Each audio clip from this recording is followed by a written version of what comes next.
Tinalakay po sa naganap na committee hearing ng Committees on Laws, Ordinances and Judiciary ng Sangguniang Panlunsod ng Dagupan noong Nobyembre 28, taong kasalukuyan ang panukalang ordinansa na naglalayong ipagbawal ang pagtatayo ng mga bagong istasyon ng telebisyon, radyo at billboard na maglalagay ng kanilang mga tower o istruktura sa ibabaw ng mga gusali ng lungsod. Sa naturang pagdinig, inimbitahan ang iba't ibang mga kinatawan mula sa telebisyon, radyo, billboards at telecommunication networks upang magbigay ng kani-kanilang mga opinyon at suwestyon ukol sa nasabing proposed ordinance.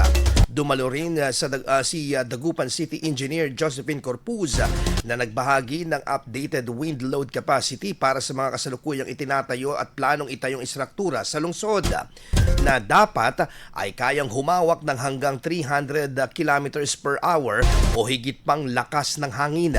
Ito rin umano ang magiging basihan para sa mga pagnagnanais na magpatayo ng mga istasyon ng telebisyon, radyo, billboards at cellular towers sa Dagupan.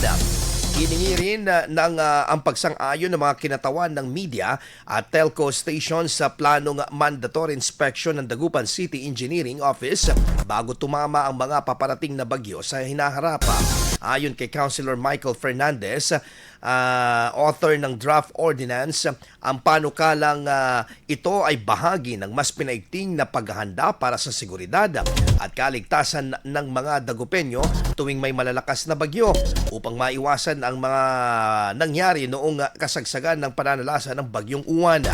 Sa ngayon, sinuspindi muna ng komite ang pagdinig upang mangalap pa ng karagdagang impormasyon at ihanda ang listahan ng iba pang dapat imbitahan kabilang ang National Telecommunication Commissions or NTC, maging ang mga may-ari ng cellular towers at billboards sa lungsod ng Dagupan. IFM News. IFM News. IFM News.